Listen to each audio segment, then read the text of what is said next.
Assalamualaikum warahmatullahi wabarakatuh. Selamat pagi semua.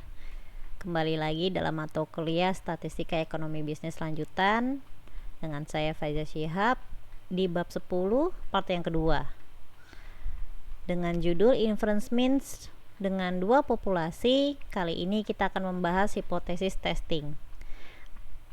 Inference di sini artinya adalah kita ingin melakukan pengambilan kesimpulan lagi dari sampel yang kita ambil untuk mendapatkan suatu kesimpulan dari suatu populasi.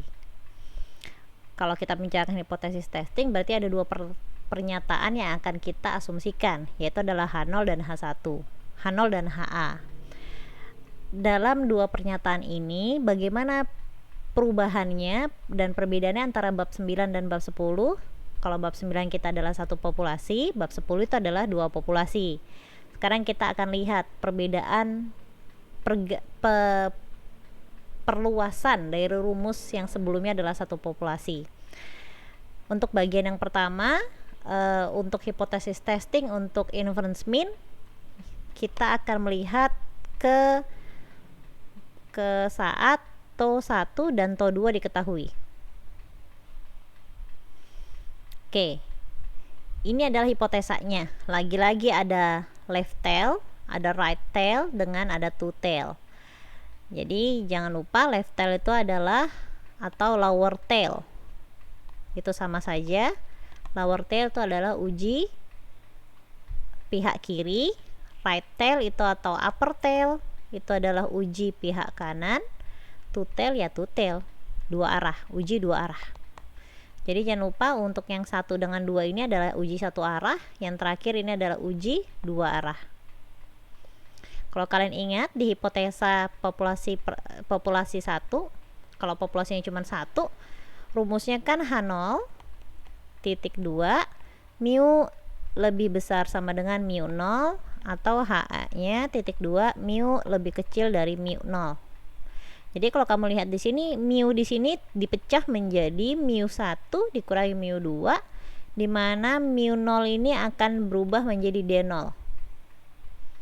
Jadi cuma perluasan sedikit saja, konsepnya sama. Jadi kalau yang terpenting dalam hipotesa testing atau uji hipotesis adalah mengembangkan atau membuat hipotesanya atau formula H0 dan HA-nya. Jadi kalau kalian masih belum bisa atau belum memahami cara memformulasikan H0 dengan HA atau null hipotesis dengan alternatif hipotesis, kalian lihat lagi di bab 9. Kemudian nilai Z-nya. Kalau kita membicarakan TO dan TO diketahui, berarti kita akan menggunakan Z-tabel atau Z-test. Sehingga rumus Z-nya itu adalah perluasan dari yang satu populasi. Kalau kamu ingat, satu populasi rumusnya Z sama dengan X bar min mu 0 dibagi akar dari TO dibagi akar N. Nah, perluasannya seperti apa? Dia akan menjadi X bar itu menjadi X1 X bar 1 dikurangin X bar 2 dikurangin mu 0, di sini menjadi dikurangin D0, sedangkan TO X bar yang rumusnya adalah TO dibagi akar N, dia akan berubah menjadi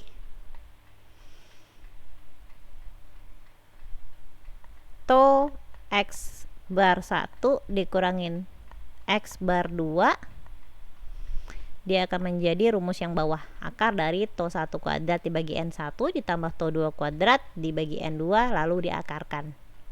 Jadi rumusnya hanya dikembangkan sedikit saja, konsepnya sama. Jadi kalau statistik itu menariknya adalah kalau kamu sudah mengerti konsep di awal, seterusnya itu ya juga akan paham, gitu ya. Lalu bagaimana cara mengambil kesimpulannya, apakah dia masuk area tolak H0 atau terima H0? Sama seperti bab 9, dimana kamu harus menentukan dulu hipotesanya, apakah satu tail, one tail.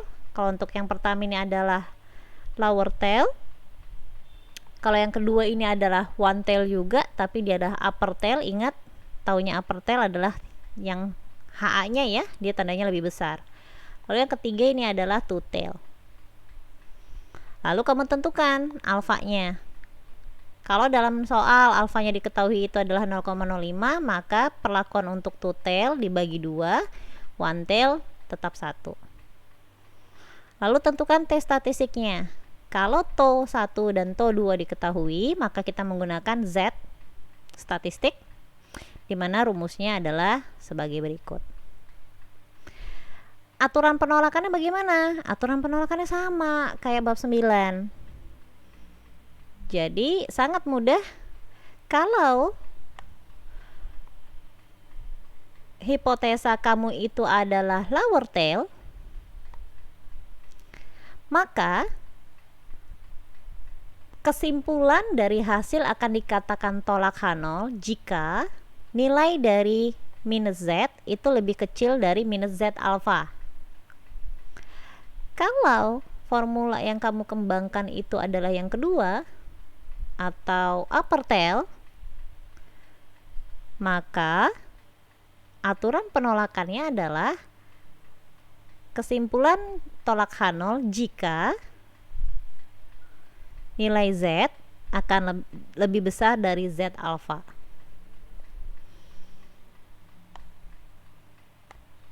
Atau ketiga, kalau hasil kamu itu adalah two tail. Two tail dikatakan tolak H0 jika ada dua rumusnya.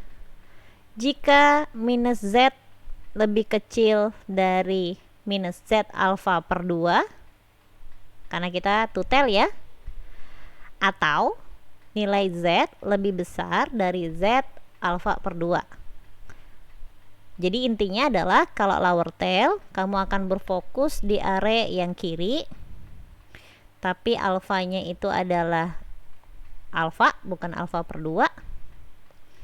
Karena itu nilainya adalah minus di sini, minus Z alfa, titik acuannya.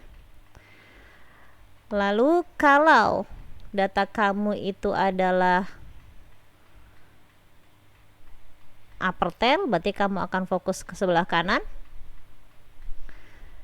di mana titik tumpuk kamu untuk Z alfanya adalah sebelah kanan. Ini adalah untuk Z alfa, sini adalah Z alfa, di mana alfanya adalah tidak dibagi 2. Atau kalau kamu membicarakan two tail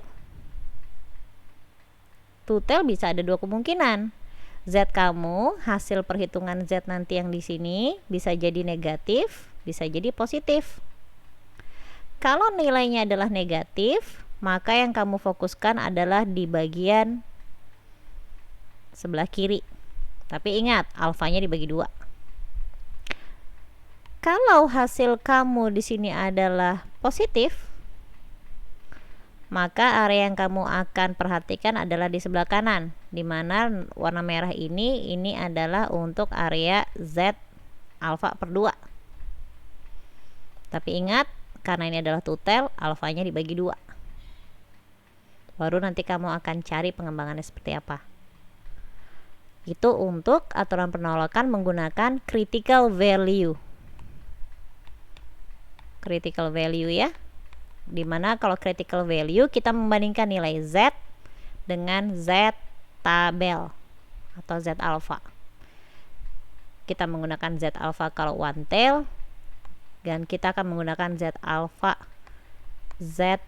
per 2 kalau kita menggunakan two tail. Jadi tetap nih Z dibandingkan sama Z tabel, gitulah intinya. Lalu bagaimana kalau kita menggunakan konsep aturan penolakan dengan p-value? P-value itu adalah nilai probabilitas. Jadi hasil Z yang kamu sudah hitung di sini, angkanya ini harus kita rubah dulu jadi nilai probabilitas. Nilai probabilitas inilah yang kita sebut dengan p-value atau probability value. Hasilnya nanti akan kita bandingkan dengan alfa yang ada di soal. Dimana kalau nilai probability value kamu itu adalah lebih kecil dari alfa, maka dia akan masuk yang namanya tolak H0 atau area penolakan. Konsepnya sama ya dengan bab 9. Oke. Caranya seperti apa? Contoh soalnya seperti apa? Ini adalah contoh soal yang pertama. Kita lihat sama-sama. Berikut adalah hasil dari pengamatan mesin 1. Sampelnya adalah 15, berarti ini bisa dikatakan N1. Minnya adalah 12, ini adalah X bar 1. Variansnya adalah 25. Dilihat lagi ya, varians. Di sini kita varians kamu dalam soal taunya ini adalah varians dari populasi atau sampel dari mana? Kamu bisa nyontek nih di bagian yang kedua, lambangnya adalah TO. Jadi ini adalah contoh soal jika TO diketahui. Oke. Jadi varians 25 ini kita bisa katakan TO satunya. Begitu pula untuk mesin 2. Ini udah ketahuan N2 nya adalah 20, X bar 2 adalah 10, dan TO 2 adalah 64. Pertanyaannya adalah sebagai berikut. Berdasarkan hasil tersebut, seorang pakar mengatakan bahwa sesungguhnya rata-rata min populasi 1 itu sama dengan populasi 2. Kata dia begitu. Ini adalah suatu statement ya. Jangan lupa, setiap kali kita melakukan uji hipotesa, kita akan menguji suatu pernyataan. Jadi di sini adalah pernyataannya adalah rata-rata populasi 1 sama dengan populasi 2. Ada kata-kata sama dengan di sini. Jadi kita akan menggunakan uji satu arah atau dua arah di sini menurut kalian? Akan menggunakan uji dua arah atau two tail. Kemudian soal berikutnya adalah taraf nyata 5%. Taraf nyata itu apa? Dilambangkan dengan alfa. Pertanyaan adalah ujilah apakah pernyataan seorang pakar tersebut adalah benar. Berarti yang saya warnai kuning ini kita akan uji benar apa enggak. Gitu ya. Kita disuruh buat hipotesa 0 dengan hipotesa alternatifnya. Soal yang kedua, hitunglah titik estimasinya antara perbedaan kedua populasi dengan dua populasi tadi. Disuruh hitung degree of freedom-nya. Kemudian kamu disuruh menghitung T-tabelnya. Kamu disuruh menghitung, di sini bukan T-tabel ya. Di sini adalah disuruh menghitung Z-tabel. Oke, kemudian soal berikutnya. Soal berikutnya, kamu disuruh menghitung Z hitung, lalu apa kesimpulannya? Jadi kalau ada kata-kata apa kesimpulan di sini, kamu bisa bebas nih milih apakah kamu akan menggunakan critical value, cara pendekatan critical value, atau kamu akan menggunakan probability value. Dalam contoh soal ini akan saya ajarkan dua-duanya. Tapi kalau soalnya seperti ini kamu cukup pilih salah satu. Kecuali kalau di soal dituliskan apa kesimpulan Anda berdasarkan cara critical value dan probability value atau dan p value. Ya berarti kamu dua-duanya harus mencari dengan dua pendekatan tadi. Oke, ini adalah contohnya. Jadi kalau tadi two tail itu seperti apa? Kalau kita perhatikan soal di sini adalah rata-rata populasi 1 itu sama dengan populasi 2. Jadi kalau kamu lambangkan mu 1 sama dengan mu 2. Lalu sebenarnya hipotesa testing formula yang mana yang kamu pakai? Jadi kalau kamu lihat lebih cermat di sini dari soal tadi, itu kan hasilnya adalah mu 1 sama dengan mu 2. Kalau mu 2 ini kita pindahkan ke arah kiri, ini adalah konsep matematika sederhana ya.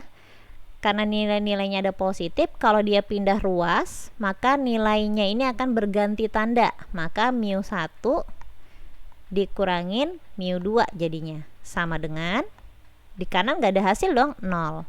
Jadi bisa dikatakan kita akan menggunakan konsep two-tail di sini. Dimana jangan lupa D0 akan menjadi angka 0 karena ada perpindahan ruas tadi. Oke, jadi pada saat kita menghitung populasinya adalah seperti ini, konsep hipotesanya adalah sebenarnya kamu akan membuat yang tadinya rumusnya ini adalah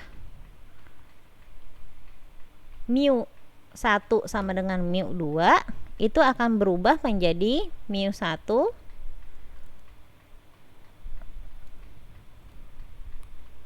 sama dengan 0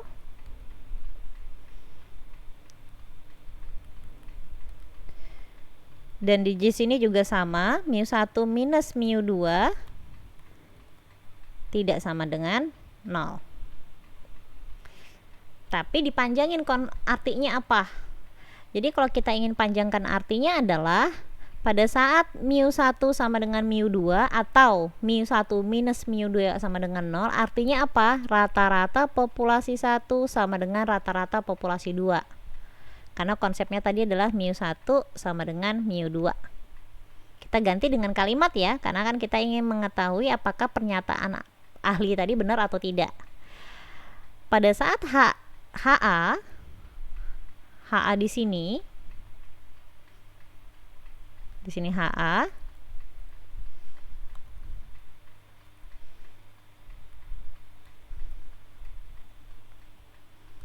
oke, di sini adalah HA.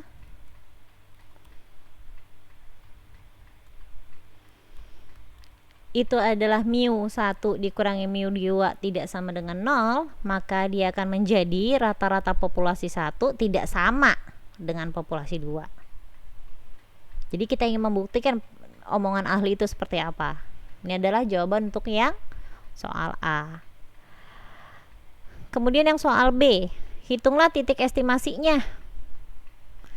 Jadi kalau kita titik estimasi, rumusnya apa? Ya udah, mu 1 dikurangi mu 2, selesai.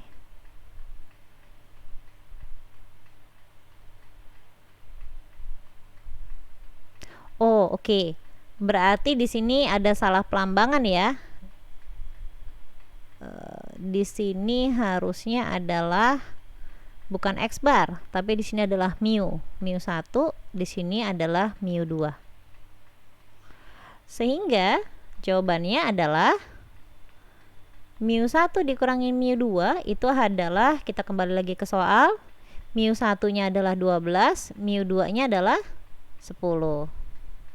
Jadi tinggal 10 min 2 12 min 10, hasilnya adalah 2. Jadi titik estimasinya adalah 2. Lalu kita lihat lagi soal yang C. Hitunglah degree of freedom.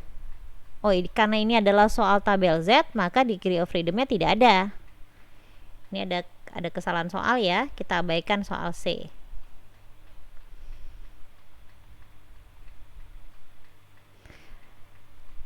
Kemudian kita akan menghitung tabel Z-nya. Oke, di sini ya. Tabel Z tabelnya. Kalau alfanya 5%, berapa sih nilai Z tabelnya? Ini akan kita hitung. Karena ini kita pakainya adalah two-tail, maka alfanya akan menjadi alfa per 2. Alfa per 2 itu akan menjadi alfa dibagi 2, maka 0,05 dibagi 2 itu hasilnya adalah 0,025. Sehingga Z tabelnya akan kita cari adalah 0,5 dikurangi 0,025, hasilnya adalah 0,475. Ini salah ya, harusnya 0,475. Jadi Z tabelnya berapa? Kita mencari nilai probabilitas 0,475 itu berarti Z tabelnya berapa sih?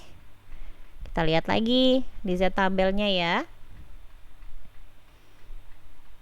Oke, di sini contohnya kita akan cari nih angkanya 0,4192 masih belum. Kita mau mencari 0,475 gitu ya. 475. kita ingat ya, nilai probabilitas itu dari di kolom yang di dalam. Kita mencari Z tabelnya. Oke, 0,4713 pas di baris 2,0 udah kelebihan nih. Berarti kita akan fokus ke 1,9. Berarti kita cari ini 0,475. Di mana dia yang angka yang mendekati? Mendekati terus 47. Oh, salah, di 1,9. 475, mana 475? Oh, ini dia 475, kebetulan angkanya ada. Kita lihat lagi titik perpotongannya ada di mana dia. Titik perpotongannya dia akan ada di, kita lihat ya. Berarti ini ada di 1,9. Kita lihat lagi ke atasnya. 0,475 itu ada di mana dia? Oh, berarti ada di 0,06. Berarti tadi 1,9 dengan 0,06. Kalau dijumlah menjadi 1,96.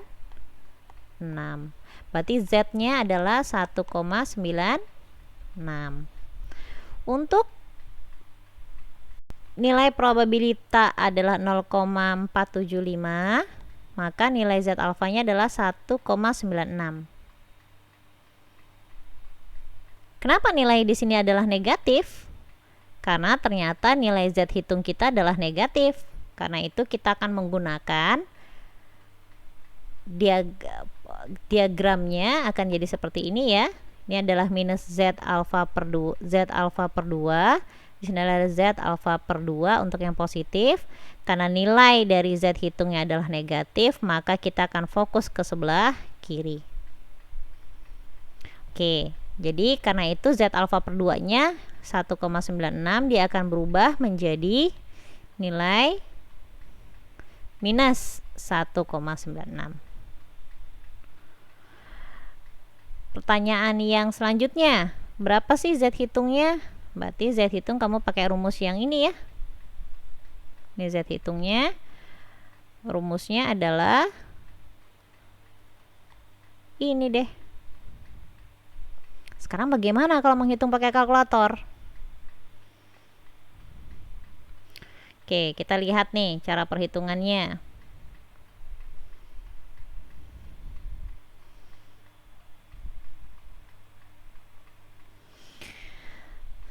Kita untuk menghitung sekali jalan itu kita harus menggunakan kurung buka dan kurung tutup. Jadi kalau umpamanya di sini kamu lihat, kita akan melihat yang sisi atas dulu ya. 15 dikurangin 20, berarti kurung buka 15 dikurangin 20. Di sini ada websitenya nih kalau kamu yang menggunakan kalkulator online, nggak perlu download. Kalkulator.net/scientific-calculator atau Google aja kalkulator online, nanti bisa ketemu. Nah, kamu lihat di sini ada warna abu-abu nih. Selama kamu belum menutup kurung tutupnya, dia akan terus bisa kamu input. Nah, saya kan udah nggak perlu dikurangin 15 dikurangin 20. Oke. Kemudian atau kamu mau masukkan itu kan minus 0 ya, sebetulnya nggak usah dihitung juga nggak apa-apa, atau kamu mau masukkan minus 0-nya juga nggak apa-apa. Misalkan di sini kamu minuskan 0, baru kamu kurung tutup. Di sini. Jadi yang atas sudah clear. Tinggal kamu bagi sama yang bawah, dibagi. Ingat di sini ada kurung bukanya, tanda akarnya adalah di keseluruhannya. Sehingga kamu buatkan kurung buka dulu, baru kamu buatkan akar, lalu kamu buka lagi kurung bukanya. Kamu klik sebanyak 2 kali, karena di bawahnya di sini ada 2 nih yang kita mau unsur kita bagi. Yang to 1 kuadrat dibagi N1 atau 25 kuadrat dibagi 15 dulu. Itu adalah kurung buka yang pertama, ditambah 64 kuadrat dibagi 20 itu adalah kurung buka yang kedua. Jadi kita masukin deh 25 pangkat 2 dibagi 15 kurung tutup. Jadi itu adalah yang pertama. Jadi fungsi dari kurung buka dan kurung tutup itu artinya kerjakan yang di dalam dulu, kerjakan yang di dalam kurung dulu, baru nanti kalkulator akan menghitung yang bagian luarnya. Lalu di sini ada tanda tambah ya. Ya udah, tambah deh. Tambah kurung buka. Di sini adalah 64 kuadrat dibagi 20, berarti 64. Angkat 2 dibagi 20. Kurung tutup. Udah deh, selesai. Jadi kurung tutupnya udah nih, kan ada nih, ada bayangannya, ada 3 ya. Ya udah, kamu klik aja, kamu tulis aja 3 kali, 1 2 3. Udah deh, sama dengan, sebentar, saya ada yang salah ngitung ya. 25 kuadrat dibagi 15, 64 kuadrat dibagi 20. Oh, ini bukan tambah, tapi harusnya adalah dibagi. Nih, tandanya salah ya. Oke, berarti saya ulangi lagi deh dari awal. 15 kurang 20 kurangin 0, kurung tutup, dibagi, bukan ditambah. Kurung buka, akar dari, oke, kemudian 25 kuadrat dibagi 15 kurung tutup ditambah 64 kuadrat dibagi 20 kurung tutup, sama dengan, nah ketemu deh hasilnya, minus 0,318486. Karena kita menggunakan Z tabel, cukup 2 angka belakang koma ya, karena di sini adalah 318 pembulatan normal. Kalau angka 8 berarti angka satunya menjadi naik ke atas 1, jadi minus 0,32. Ketemu deh nih 0,32 gitu ya, menggunakan kalkulatornya. Oke, bagaimana dengan soal yang F nya, kesimpulannya apa? Berarti kita akan menghitung tata cara kesimpulan menggunakan p-value ataupun critical value. Oke, ini adalah contoh kalau kita menggunakan critical value.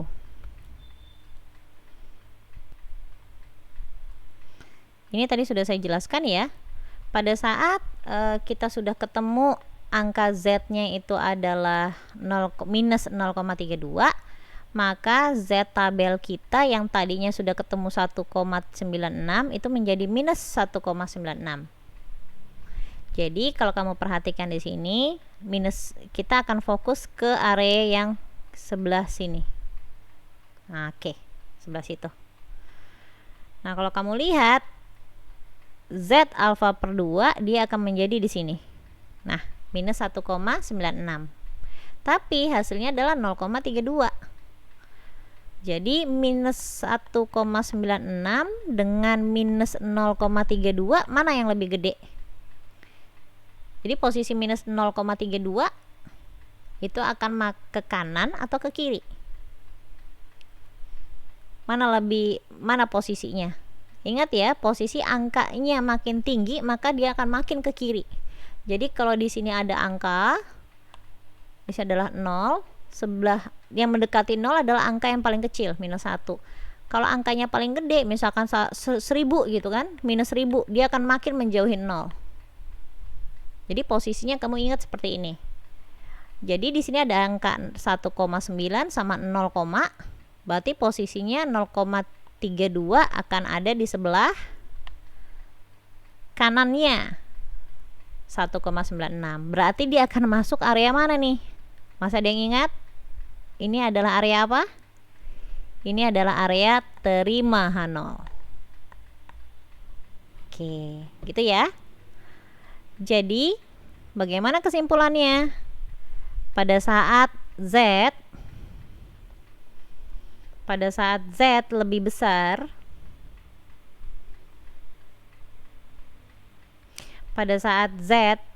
itu lebih besar dari Z alfa per 2, maka hasilnya adalah terima H0. Jadi kalau terima H0, yang mana kesimpulannya kita ambil? Kita lihat lagi nih kesimpulannya nih. Yang kita ambil yang mana?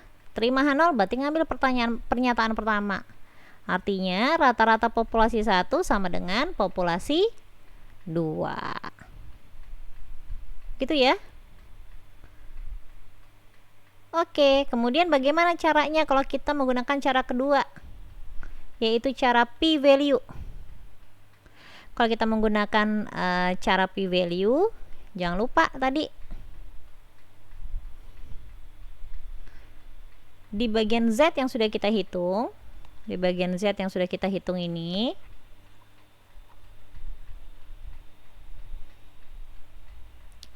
nilai minus 0,32 atau 0,32, kita akan cari nilai probabilitanya.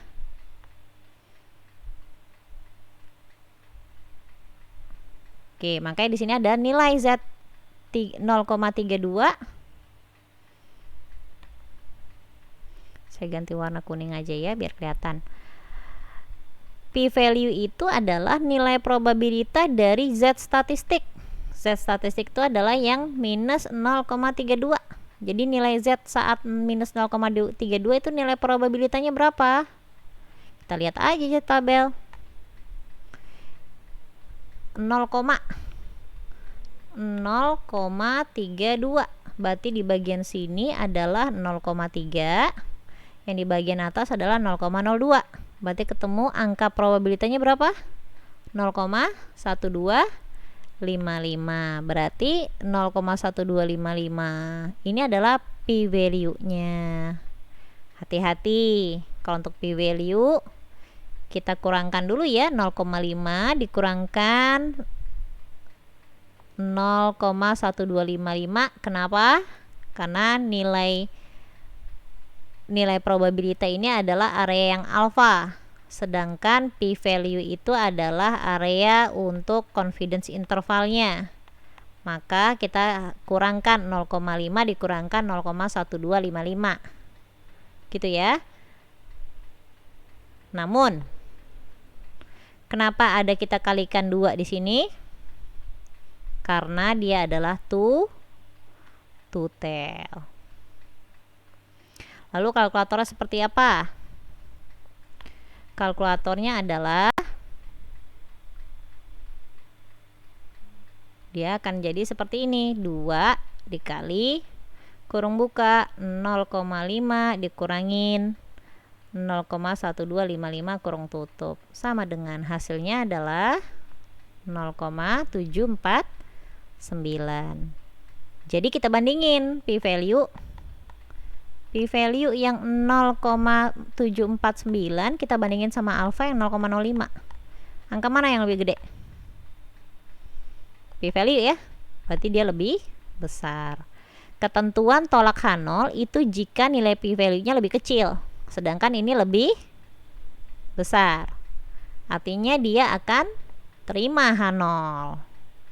Kebalikannya aja, kalau tolak H0 itu tandanya lebih kecil. Kalau hasil kamu tandanya adalah lebih besar, maka hasil di sini akan menjadi terima H0. Jadi kesimpulannya juga sama. Kalau terima H0 apa artinya? Rata-rata populasi sampel, rata-rata populasi 1 itu sama dengan populasi 2. Karena itu kita akan mengambil H0-nya. Jadi konsepnya sama saja ya dengan hipotesa satu populasi, caranya akan seperti itu. Baik, demikian untuk bab 10 part kedua. Nanti kita akan lanjutkan kembali di part ketiga. Semoga bermanfaat. Wassalamualaikum warahmatullahi wabarakatuh.